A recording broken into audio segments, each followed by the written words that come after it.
அளவற்ற அருளாளனும் நிகரற்ற அன்புடையவனுமாகிய ஏக இறைவனின் திருப்பெயரால் தொடங்குகின்றேன். وَإِذْ قُلْنَا لِلْمَلَائِكَةِ اسْجُدُوا لِآدَمَ فَسَجَدُوا إِلَّا إِبْلِيسَ أَبَى وَاسْتَكْبَرَ وَكَانَ مِنَ الْكَافِرِينَ. பின்னர் நாம் மலக்குகளை நோக்கி ஆதமுக்கு பணிந்து சுஜூது செய்யுங்கள் என்று சொன்னபோது இபிலீஸைத் தவிர மற்ற அனைவரும் சிரம் பணிந்தனர்.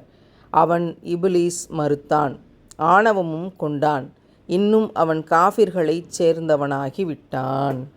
அல்லாஹ் என்ன சொல்கிறான்? ஆதம் நபிக்கு எல்லாரும் சுஜூது செய்யுங்க அப்படின்னு சொல்கிறான். இப்போ மலக்குகள் அத்தனை பேரும் சுஜூது செய்கிறார்கள். அல்லாஹ்வுக்கு கட்டளைக்கு கீழ்ப்படிஞ்சு சொல் பேச்சு கேட்டாங்க. இபிலீஸ் என்ன செஞ்சான்? அது எப்படி? நான் நெருப்பிலிருந்து படைக்கப்பட்டேன், அவன் மண்ணிலிருந்து மனுஷனை படைச்சிட்டு நெருப்பிலிருந்து படைக்கப்பட்டனான், கேவலம் மண்ணிலிருந்து படைக்கப்பட்டவனுக்கு சுஜூது செய்வதா முடியாது அப்படின்னு ஆணவம் கொண்டான். அப்படின்னா இந்த இபிலீஸ் யார்?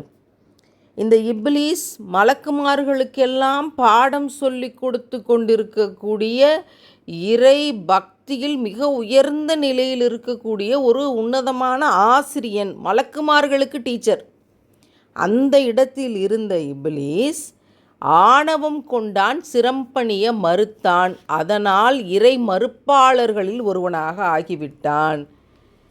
மனிதனுக்கு இதிலிருந்து எத்தனை பெரிய படிப்பினை இருக்குது தெரியுமா? நீங்கள் ஆகப்பெரிய இறை பக்தி கொண்டிருக்கேன்னு வெளியில் காமிச்சு கொண்டு இருக்கலாம், நீங்கள் ஒவ்வொரு நாளும் சுஜூதி செய்து கொண்டு இருக்கலாம், தொழுது கொண்டு இருக்கலாம், மலக்குமார்களுக்கே ஆசிரியர்னால் இந்த உலகத்தில் எல்லாருக்கும் ஆசிரியராக இருக்கலாம், வெளியில் பல பேட்டிகளையும் விருதுகளையும் புகழ் மாலைகளையும் வாங்கி கொண்டிருக்கலாம். ஆனால் உங்களுடைய மனதில் ஆணவம் இருக்கிறதா? பிடிவாதம் இருக்கிறதா? அது இறை மறுப்பு. இதற்கான தண்டனை என்ன? நரகத்தினுடைய அடி அடுக்கு என்று, அவ்வளோதான், மீளவே முடியாது, இதுதான் உனக்கு கூலி என்ற இடத்திற்கு இறைவன் தள்ளுவேன் என்று சொல்லியிருக்கிறான். யாருடைய உள்ளத்தில் கடுகளவு ஆணவம் உள்ளதோ அவர் சொர்க்கத்தில் நுழைய மாட்டார் என்று நாம் உயிரினும் மேலாக நேசிக்கும் முத்தம் நபிகள் நாயகம் ஸல்லல்லாஹு அலைஹி வஸல்லம் அவர்கள் நமக்கு எடுத்து சொல்லியிருக்காங்க. இந்த இடத்தில் நாம் நின்று நிதானித்து அகத்தாய்வு செய்ய வேண்டும். நம்முடைய உள்ளத்தில் ஆணவம், பிடிவாதம் எதுவும் இல்லை என்பதை உறுதி செய்து கொள்ள வேண்டும்.